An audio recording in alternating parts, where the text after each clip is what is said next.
ईंदड़ 60 ॾींहनि में शहरनि खे बहितरी नज़र ईंदी। असां सभु गॾिजी सोराब ॻोठ टाउन जे शहरनि जी ख़िदमत कंदासीं। मेरिट ते कमु करणु मुंहिंजी अवलीन तरजीह हूंदी।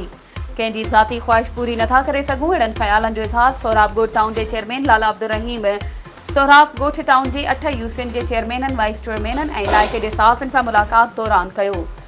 उन मौक़े ते लाला अब्दुल रहीम वधीक चयो त सोराब ॻोठ टाउन जे हर इलाइक़े जे बुनियादी मसइलनि खां बख़ूबी वाक़िफ़ आहियां ऐं इंशाअल्लाह हू पंहिंजे शहर जे माण्हुनि सां गॾिजी कमु कंदो ऐं हिन शहर खे मिसाली बणाइण जी कोशिशि कंदो।